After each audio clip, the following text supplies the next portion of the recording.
Welcome students, English class में आपका स्वागत है। मैं वसुमती मोकाशी आपका स्वागत करती हूँ।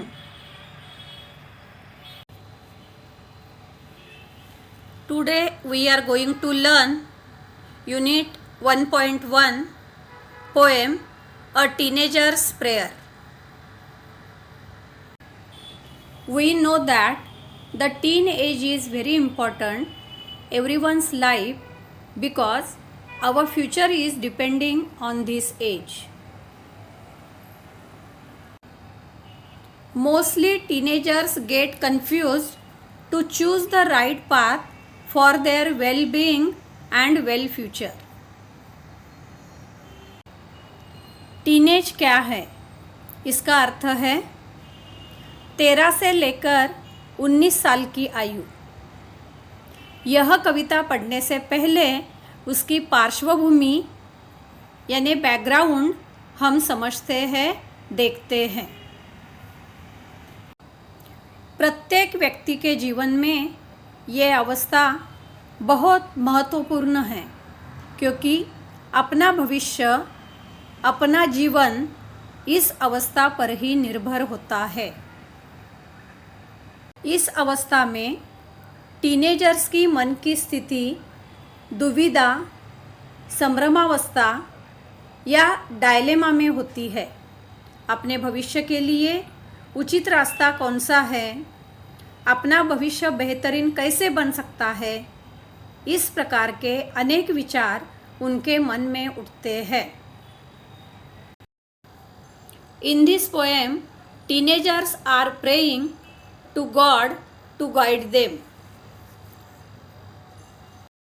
इसलिए टीनेजर्स भगवान को सही रास्ता दिखाने के लिए विनती एवं प्रार्थना कर रहे हैं।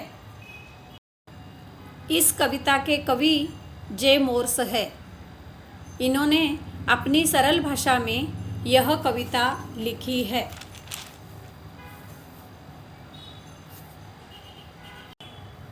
तो चलो बच्चों, हम सब मिलकर ये कविता या प्रार्थना गाते हैं। Each day brings new beginnings, decisions I must make, I am the only one to choose the road that I will take. यहाँ हम समझते हैं कि हर नया दिन अपने लिए एक नई शुरुआत, नई उमंग, नई उम्मीद लेकर आता है। लेकिन मुझे कौन सा रास्ता चुनना है, इसकी पूरी जिम्मेदारी मेरी यानी अपनी ही है। अंतिम निर्णय खुद को ही लेना पड़ता है। हम आगे बढ़ते हैं। I can choose to take the road of life that leads to great success or travel down the darkened road that leads to great distress.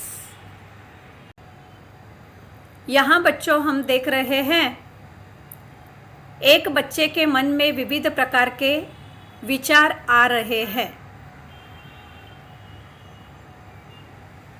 यहाँ वो बोल रहा है, जीवन पथ पर चलते हुए मैं वही रास्ता लेकर आगे बढ़ूँगा जो मुझे कामयाबी या सक्सेस की ओर लेके जाएगा। निराशा, तान तनाव से भरा हुआ रास्ता नाकामयाबी या अपयश में समाप्त होता है। इसलिए बच्चा भगवान से प्रार्थना कर रहा है, please open up my eyes dear lord that I might clearly see, help me stand for what is right, bring out the best in me. Mighty lord या भगवान से बच्चे की विनती है कि मेरी आंखें हमेशा खुली रहे ताकि सत्सद विवेक बुद्धि का उपयोग मैं कर सकूं। अच्छी बातें, सही बातों की पहचान करने में मुझे मदद करें। मेरे अच्छे सद्गुण, पहलू, खूबियाँ उभर कर आने में आपका आशीर्वाद बरकरार रहे। आगे बढ़ते हैं। Help lord to just say no when temptation comes my way, that I might keep my body clean and fit for life each day. बच्चों, यहाँ एक हार्ड वर्ड है टेम्पटेशन। इसका अर्थ है प्रलोभन। आगे टीनेजर्स बात कर रहे हैं प्रलोभन की। आगे बढ़ते हुए कोई लालच, प्रलोभन मेरे प्रगति या उन्नति के पथ पर बाधाएं डालेंगे तो उनका सामना मैं अविचलित रहकर कर सकूं। मैं मेरा मन साफ एवं शांत रखने का प्रयास करूंगा। तंदुरुस्त रहने के लिए रोजाना व्यायाम करूंगा। कारण बच्चों, हमें पता है हेल्थ इज वेल्थ। आगे बढ़ते हैं। When my teenage years are over, I know that I will see that life is lived its very best with you walking next to me. बच्चा आगे बोल रहा है, मुझे पूरा विश्वास है कि जब हमारी ये टीनेज समाप्त हो जाएगी तो आपके मार्गदर्शन एवं सलाह से हमारा जीवन द बेस्ट, बेहतरीन, खूबसूरत ही होगा। कारण आप हमें सही रास्ता दिखाने वाले सर्वे सर्वा है। तो बच्चों, मुझे पूरी तरह से विश्वास है कि कविता का भावार्थ समरी आप अच्छी तरह से समझ गए होंगे। इस कविता में हार्ड वर्ड्स बहुत कम है। इसका अर्थ टेक्स्ट बुक में दिया हुआ है। तो चलो हम आगे बढ़ते हैं एप्रिसिएशन ऑफ द पोएम की ओर। आपको पता है यह प्रश्न बोर्ड के एग्ज़ाम में 5 मार्क्स के लिए पूछा जाता है।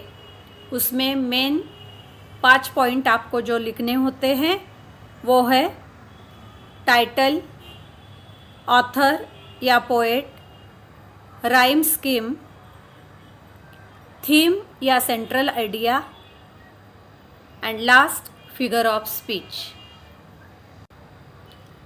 तो बच्चों, मुझे पूरा यकीन है कि एप्रिसिएशन का प्रयास आप जरूर करेंगे। तो भी आपकी सहायता के लिए एप्रिसिएशन यहाँ दिया जा रहा है। ये देखिए बच्चों, एप्रिसिएशन लिखने के लिए आंसर की यह आपको आपके नोटबुक में उतारना है। Thank you students.